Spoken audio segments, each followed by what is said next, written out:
Olá pessoal, nesse vídeo eu vim trazer uma dica muito importante de projetos, que é sobre a área de iluminação e ventilação mínima que você precisa deixar em cada um dos ambientes ali do que você estiver projetando, do que você estiver construindo, tá?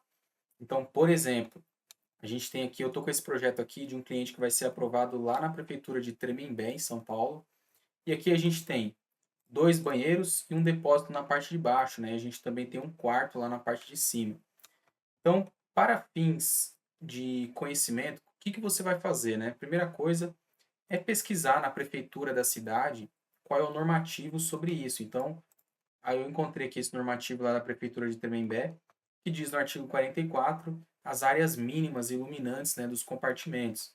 Então, locais de trabalho, locais de ensino e atividades similares, eu preciso deixar uma janela ali, né, ou uma porta de correr de vidro, que também pode ser considerada para iluminação, ou uma porta de correr, somente se não for de vidro, seria considerada somente para ventilação, né?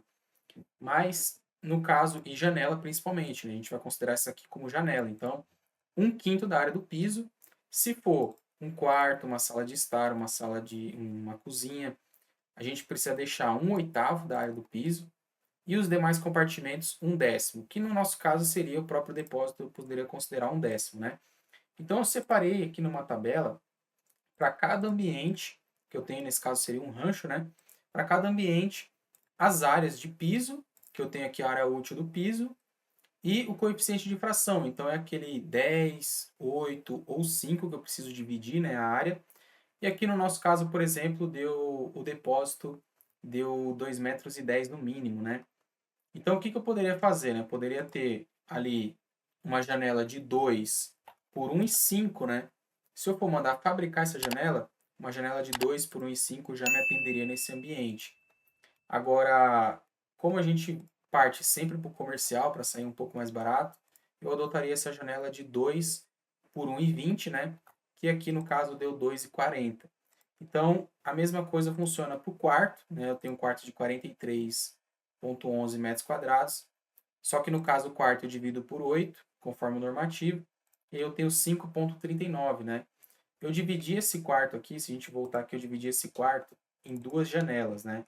Porque como é um quarto muito grande, aqui eu dividi em duas janelas, ó. A princípio eu tinha colocado uma janela de 1,5 m por 1, né? Só que como eu preciso de 5,39, né? Se eu fazer 5,39 dividido por 2, né, eu precisaria e dividir isso aqui, fazer uma janela de 2 metros, eu precisaria de uma janela de 2 metros por 1,35 se eu for mandar fabricar, né?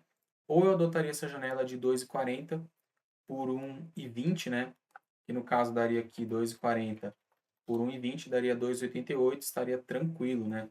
Vezes 2, estaria com 5,76 e eu preciso de 5,39.